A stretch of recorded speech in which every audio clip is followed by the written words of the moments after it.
when we become indifferent to ourselves, we self-abuse. Sometimes it's subtle, and sometimes it's in big ways that hold us in this self-loathing pit. Caring for ourselves means that we acknowledge that we are of value and that we are of worth and there is significance to our existence. And it gives us permission to know when to be alert and when to be alarmed and when to care. Because after any type of abuse, narcissistic relationships, childhood abuse, that sense that we have of when to make sure our care for ourselves comes to the front line is often diminished. It's often squashed. And it's because we've been indoctrinated and programmed and conditioned to believe we are unworthy of care. Insight and awareness, spiritual explorer. Soul intuitive, emotional and spiritual mentor and award-winning author, Lorraine Nilon. Welcome, explorers, and thank you for being part of the adventure. Today we're going to explore the core essences of your soul. Now, when I refer to them, they're your natural frequency of who you are in the purity of yourself. And we're like a combination of these things. So they're like source energy. So to give you a better idea, if we look at unconditional love, it's not one energy. It's made up of many energies, and depending on what the experience is, the pure frequency of conscious energy will combine, and it is felt as unconditional love. So when we're looking at, say, when your baby's first born, or you first see your grandchild or your niece or whatever experience, we generally feel it at the birth of another soul coming into the planet, and we can feel excitement, we can feel the purity, we can feel compassion, we can feel care, and those combine together and we feel it as unconditional love. So at the core of your being, the very essence of who you are, is a combination of core essences that makes up the frequency of your soul. So we're going to have a look at some of those today.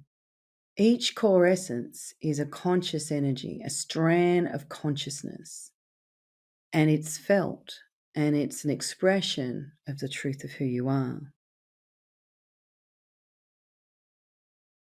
It's energy that emanates from your soul's consciousness.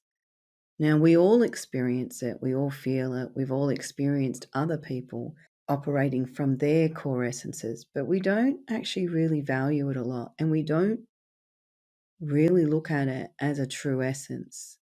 If you've ever been in an experience where someone has shown you complete kindness, especially unexpected kindness, and you feel the purity, they don't want anything back, they're just doing it because it feels the way they should, they're expressing the truth of themselves in that moment, it can bring a tear to our eyes because we feel the purity of that kindness. Now, you can have another experience where you see and witness an act of kindness, but you might feel the motivation or the intent or the performance of it. You may not feel the purity of it. So that is not the same thing. But when we feel that true essency stuff, we feel it on a soul level, and there is no way that we can deny that we felt it. And I'm sure you've experienced that, and you should value those experiences because that is consciousness in play. I know when I meet people or have spent time with people, you can feel that inner glow, which means that they're operating from their core essences. There's an authenticity to their energy, and we feel it. See, we disassociate from feeling, and it dumbs us down. The more that we allow ourselves to feel without then processing it through our judgment or our insecurity, but just let ourselves feel and let ourselves be present in what we're experiencing, you feel this energy stronger and you can witness it more. because we live in a world where we don't see it as often. We're more impacted by the lower vibrations, if for a want of a better word, but the unresolved emotions within someone. We often can become where someone is acting out their unresolved emotions, their judgment, their blame, their resentment, their jealousy, all those kind of things. We forget how important our core essences are, but there's not a person on the planet that doesn't enjoy feeling them. Some will manipulate them. If you had anything to do with a narcissist or any type of abuser, they will use your core essences against you. So they do have to come with boundaries. Your kindness should never be exploited. And if you are giving it permission to be exploited, then you are not honoring the truth of your kindness and you're altering the energy. And then the motivation changes, becomes about protecting yourself, people pleasing, avoiding conflict. So it takes away the purity. But when we're operating from the purity, it feels very different. No one should beat themselves up if their kindness and their care and those kinds of energies have been manipulated. We're all susceptible to that. Experienced that myself 1,000 times. Very slow to understand the boundaries. But knowing the difference between a corrupted and a natural essence is very important. And when you value the natural essence, the less it will be corruptible. It's not that we do anything wrong. It's just our emotional backlog causes us to align to different things instead of valuing the truth of the core essence. Core essences are only valued when chosen to be. And they can, like I said, they can be assessed as a point of insecurity. You know, I don't want to care too much because I don't want to be hurt, but I actually really care. Well, the truth is, you care. There's your natural essence. Or the sideline that you've got going is either a pretense you're telling yourself, or it's trying to make yourself feel like you should care when you really don't want to because it's dangerous for you. Sometimes it's a very fine line between running from the truth of an essence and running a corrupted version of the essence. But the more you understand yourself and the more you understand the value of a core essence, the more you appreciate what it actually is. So let's get in and have a look at some of the core essences.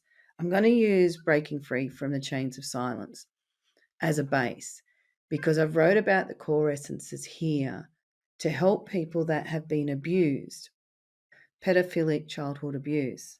I wrote the book for them, and at the end, I've put these core essences. So I have the truth of the core essence and also the corrupted version. In the next book that's about to be released, probably in towards the end of 2004, it's got the core essences just coming from the purity of them. I write about them from a different thing, but we're going to use these. So I'm just going to read out the first couple of lines of a few of them. And what I want you to do is contemplate how you value. We're going to start with acceptance. So an acceptance is a core essence within your soul. When you have acceptance of reality without any corruption, you'll feel it as being really, really present. And then it creates a space for you to go with the flow. You still make decisions. You don't become a doormat, but you still make decisions within the reality you're experiencing it instead of opposing it. Okay, as soon as you start opposing the reality, opposing your own awareness, you're creating separation from your awareness and you're disassociating from feeling. You are no longer present. So acceptance, when we're looking at it, acceptance is unconditional love for who you are, which can be difficult to concede when you resist, deny, and avoid the truth of your soul, or have given up on hope, fear love, or are trapped punishing yourself for that which you could not control, or decisions that have left you indifferent to yourself. Acceptance is an acknowledgement of reality with the realization that you cannot change history, but you choose how you value yourself now and in the future. So when we operate from the true essence of acceptance and we understand it, we're not running it through our emotional filters, we give ourselves permission to stop fighting our history, stop opposing what we've experienced. We can only do that when we've resolved some of the emotional issues around it. And part of that is generally about deservedness. You don't deserve to be abused. You don't deserve to be treated insignificantly. You don't deserve that. No one on the planet does. Have we all experienced it? Yes, we have. So it's then about bringing it back to your own natural self. You can't control what others are doing, but you can manage your reaction and responses to it. Reactions are done without thought, so they occur, and then you've got to use hindsight, self-reflection to pull yourself back from it. That's a learning curve. That's not a problem. Responses is when you choose. So in the experience that you're having that may be causing you some grief, you may not be able to alter what is occurring, and you may not be able to alter your reaction to it. A reaction is something that is involuntary. Your emotions, your beliefs, your fears, whatever it is that you responded from, that's what happened. You don't need to beat yourself up for that. You just need to acknowledge the truth of that. And as you move forward, your responses to that history, that experience, that event, that abuse, then becomes your responsibility. And you can choose to accept the reality of it without harsh self-judgment, without blaming yourself, without, if you're responsible for part of it, take the responsibility for it. Then ask yourself, how come you didn't know? Naivety is an answer. I was too naive. I didn't expect this to result in the way it did. And that's an honest answer, instead of just beating yourself up about things. And part of unconditional love is acceptance of reality. And you know how I use the birth of the baby? It's an acceptance of its arrival. It's part of acceptance of the value, the significance of the child that was just born. So acceptance is very much part of learning to unconditionally love ourselves. And when we accept the reality of what we've experienced, then we can start to nurture ourselves towards a greater self-awareness that doesn't have us punishing ourselves for being in situations that we couldn't control. Now, if we have done something that has caused a lot of pain for other people, then we have to take the responsibility that now that we've experienced that, we know better. We can't change history. I will be accountable for my actions. And now that I have learnt that, I will choose not to repeat that. When we're stuck in separation from our own awareness of ourselves and truth and reality, we are destined to repeat, maybe not exactly the same experience, but the same emotional reactions, the same energy will present itself. Like I said, it may not be the exact same experience. If you've been abused as a child and then you have a relationship with an abuser, it's not the exact same experience, but the energy is similar. So acceptance gives us permission to move forward. Non-acceptance holds us in the stagnated patterning and allows that energy to fester and brew around us. Whatever is unresolved without that acceptance is going to stay with us. See how important the core essence of acceptance is. Then we have appreciation. And I'll just read out the first paragraph. Self-appreciation is unconditional love for reality, which can be difficult when you have lost gratitude for the life you live or feel deflated by the degradation of your awareness of your soul and truth. Appreciation is a recognition of value, and what you intentionally value lays down the pathway to walk.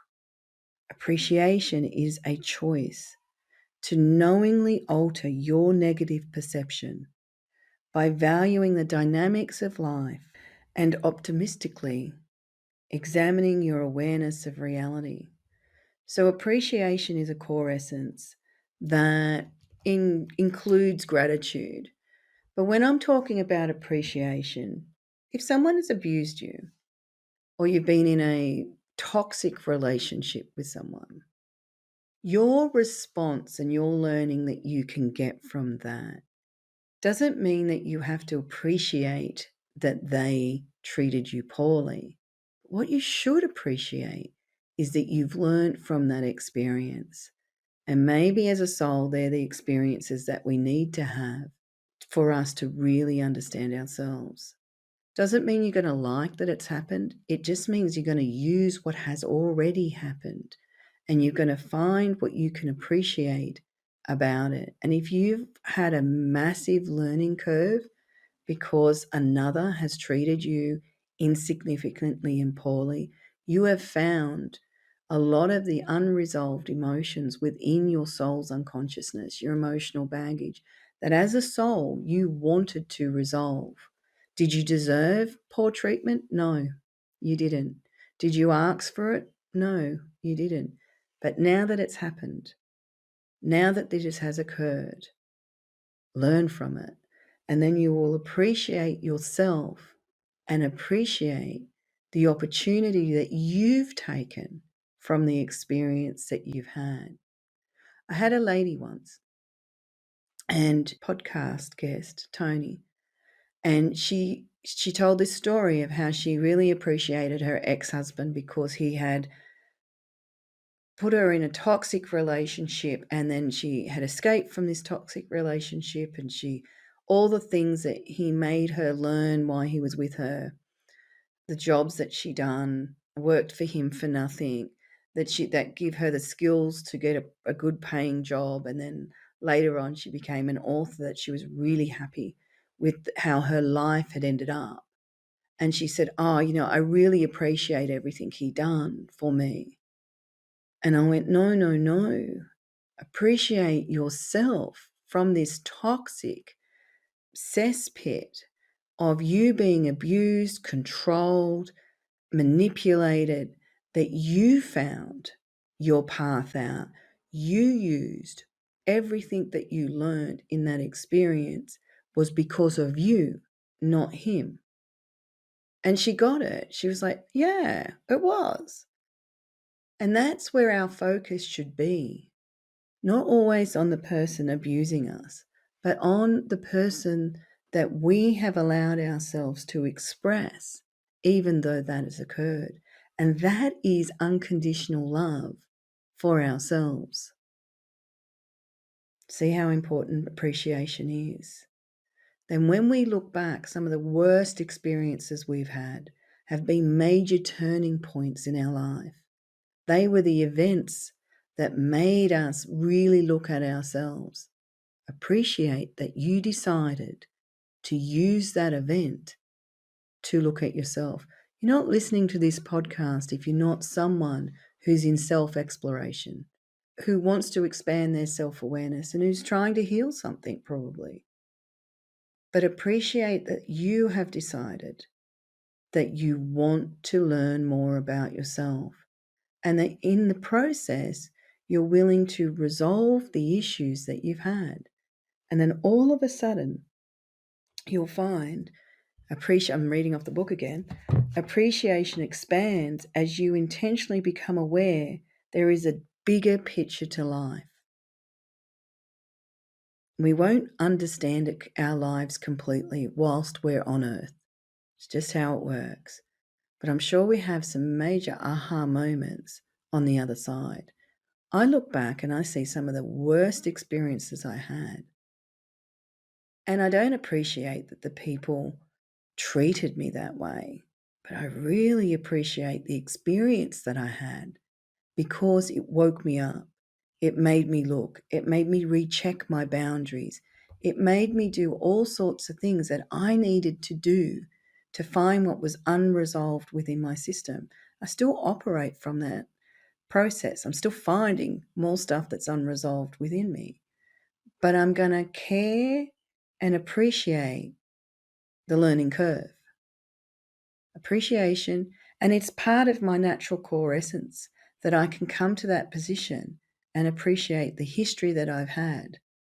Now, for some, their history is horrific, but if they have found their own shine of consciousness within that, within the darkness, they could find their own shine.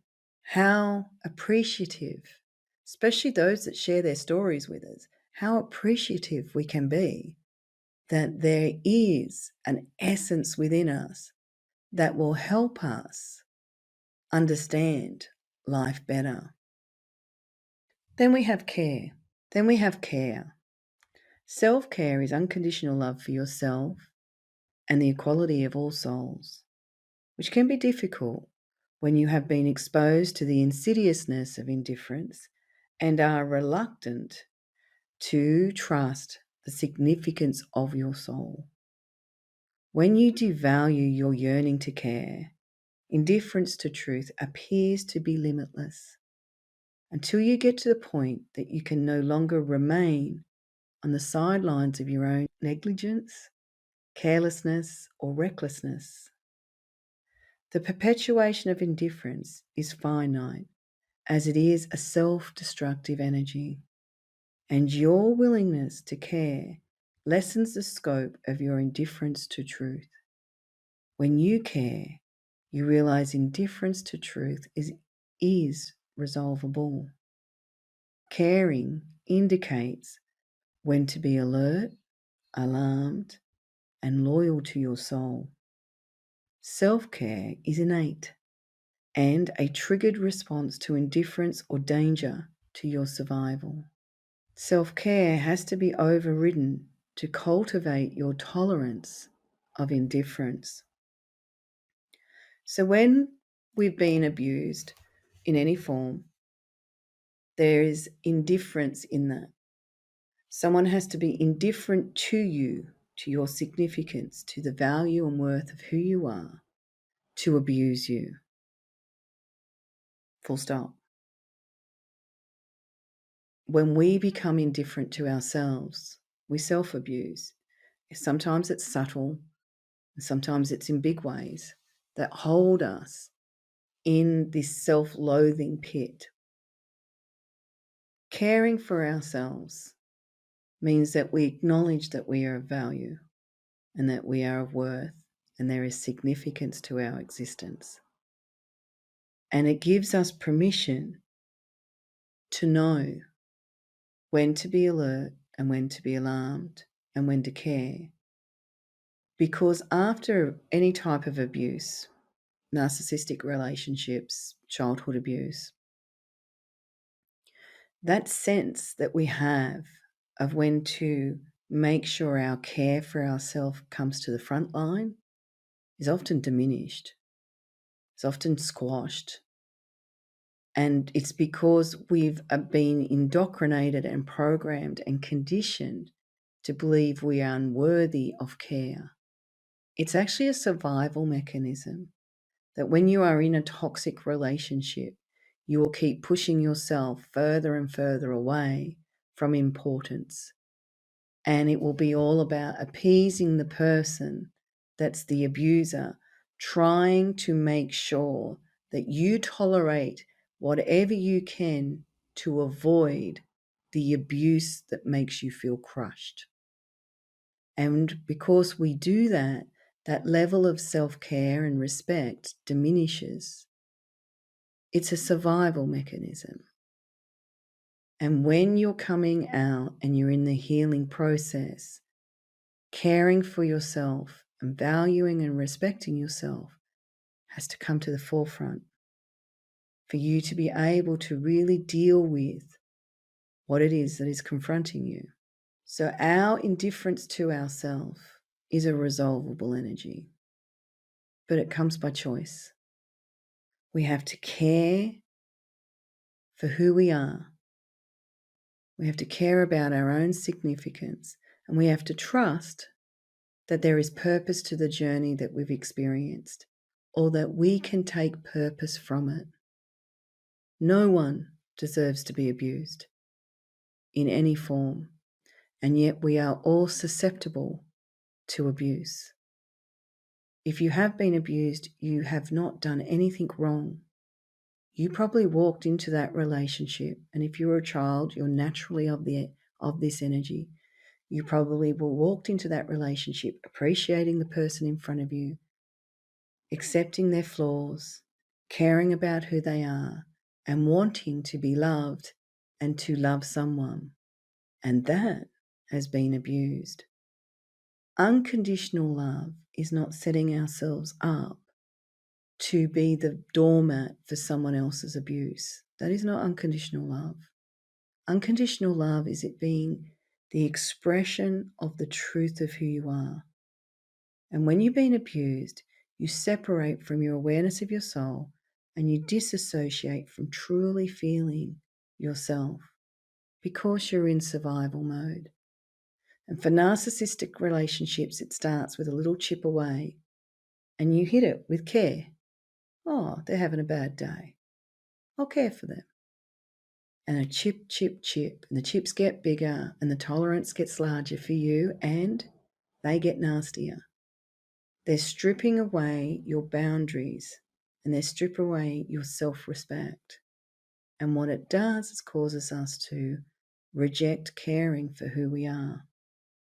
So if you are recovering from any abuse, remember, care is unconditional love for yourself. To be the caretaker of your soul.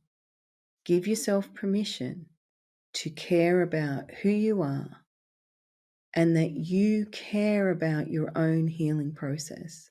And you'll find that acceptance of reality and appreciation of where you've been and who you are will allow your care to get stronger and stronger. You are significant. And we'll do one more. There's 26 of these. So the next episode I will do from compassion onwards. Our last one for today is clarity. Clarity is unconditional love for your unification with truth, which can be difficult when you combat the significance of your awareness of truth and remain devoted to what you want to believe or have been indoctrinated into.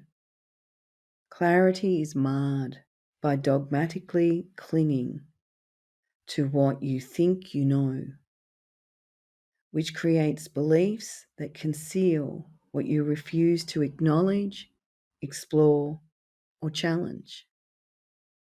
Deliberately making something difficult to understand leads to confusion. This is problematic when the something is you, the truth of your soul, behaviors, beliefs, fears, denials, and indifference, which can leave you developing a mentality is detrimental to who you naturally are. Clarity promotes unity, whereas that which is deliberately obscured and made complicated endorses separation and division. So clarity is a natural energy within us. And when we have an understanding and we operate from it, we'll feel it flow. Now, what we do a lot of the time in abusive relationships, or we have a history of childhood abuse, which breaks down the foundation of our self-understanding. Clarity becomes something that we're so used to overriding. We override it because we're trying to believe the illusion that we're telling ourselves. They don't mean it. They care. Oh, once they realize they can trust me, they won't do that anymore. Oh, I must have, I didn't mean to trigger them off. I must have, hit a sore point. I'll know next time not to do that. So what that does is takes away our clarity, that we don't see the person in front of us. We don't recognize the truth of their actions because we're overriding our clarity. Often we see it and we're very aware of it, and then we backpedal back into our illusions, trying to hold that there's something. I've invested time in this relationship. It's worth it. It's going to get better. This is just a stage. All those kind of things that we say. When you're coming from childhood abuse, the confusion that you felt very young as you were developing an understanding of the world and yourself, the confusions overrid any ability to feel really secure in your own clarity. So you second guess yourself. You debate whether, if 1 + 1 does it really equal 2. It doesn't matter if you have complete evidence, you're still a bit insecure about what the potential is of that. So, which is, the harsh reality is, as childhood sexual abuse actually cracks the foundation of someone and doesn't let it truly develop. As they get older, the recovery process lets them really forge forward a foundation, but it's just done a little bit later in life. For those that weren't abused as a child, but then have ended up in narcissistic, abusive relationships, that slow chipping away has created cracks. And then what happens is the confusion fills in the space, and the confusion becomes infused with who you believe you are. And it's just how we operate. Can happen to the most strongest person, and we have to deal with it. And clarity is when you unify with your awareness and you understand a truth and you value it. It gives you clarity. It can be evidence-based, it can be intuition-based, it can be lots of different ways. But as long as you understand where you sourced it and what the motivation for it is, and you have that complete awareness where you do not fool yourself, then you have clarity. And as we know, with narcissists and pedophiles, they actually make things more complicated. They operate on the confusion, and they will use your ability, they will use your desire to align and appease against you. So they will confuse you so that you can't operate from your clarity. That's why reclaiming your clarity and really understanding what those toxic relationships have, toxic abuse, those toxic relationships and any form of abuse has left you with, in the wake of their indifference to you and the truth of who you are and the truth of their own actions, leaves a wake that you're left in, like a boat going along the water, and you're in the wake of it, bobbing around and being influenced by the energy that they've projected at you. It's not who you are, it's what you've had to deal with. So when you give yourself permission that some of the things that you're aware of and that you counteracted, instead of beating yourself up about it, celebrate that you had clarity, and then value the clarity. If someone is making it harder for you to understand something, they do not have your best interest at heart. Anyone that is unconditionally loving you and caring for you will try to make things as simple. If they explain something to you and you don't understand, they will pull in more evidence to explain it again. Abusing you and turning things around and making you feel stupid about yourself, that is not care. That's an attack on your clarity, which is a natural essence within you and something that you deserve. So I hope that with acceptance, appreciation, care, and clarity, that you give yourself permission to explore them and see, Pick one a day and go, okay, let me see where my acceptance of reality works, where I do it, where I don't do it, where my acceptance of that is somebody else's opinion, it's not mine. And do the same with appreciation. Spend another day. Okay, I appreciated this today. I didn't even acknowledge it, but I really did appreciate it. That was something that occurred that I should have appreciated, and I didn't. Just let yourself explore your reaction and responses to these core essences. Same as care. I cared for myself here, but I completely ignored myself there. Just as an exploration, not as a tool to generate the energy that you want to judge yourself on. And clarity.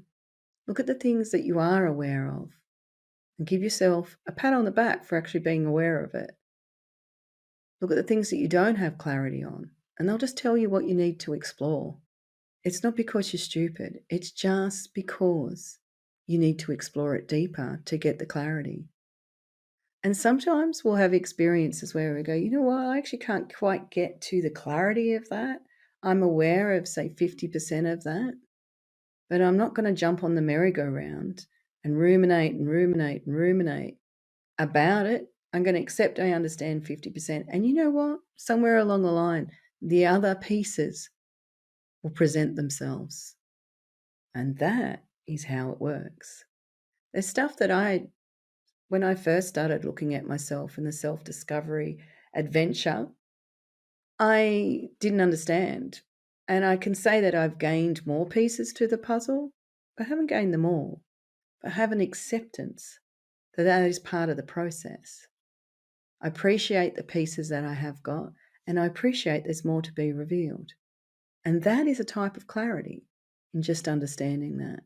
Okay, and we'll do flip the book, but seeing as we've been flipping the book, so I'm going to go back, which I don't normally do with my guests. I'll go back to the beginning of Breaking Free, and I'm just going to randomly flip open where my eyes fall. So, sorry, I was looking to see what chapter I landed in. So it's page 131. And the heading is The Generational Impact of Abuse. Some survivors may use their sexual abuse as a smokescreen to excuse the reality of their own reactions, habitual behaviours, desire to control, and the way that they have parented. They want to use their history of sexual abuse as permission to demand to be appeased and to not be held accountable for their actions. These survivors use their abuse as an excuse to justify trying to control and manipulate others to pacify their insecurities. These survivors can become demanding and judgmental and are constantly denying the reality of their own desire for control. That's a hard paragraph, but the reality is that when we have had abuse, sometimes we'll align to the victimhood of it and we'll want to feel secure, and we can only feel that way if we feel we have complete control. But the desire for control makes us feel more out of control because we just don't have the capacity to control everything in our lives. And there is a generational thing that happens with abuse, that because we're scarred and we're trying to protect our insecurities, we can create these patterns. And whether we parent from there or go into other relationships from there or friendships, we can act them out. And part of the clarity that we require is to recognize our own patterns and to be honest about them. And that opens a door to self-discovery. I hope you've enjoyed the podcast. It's a different one, so we'll keep doing a series on the core essences and abuse. Like and subscribe if you're enjoying the content.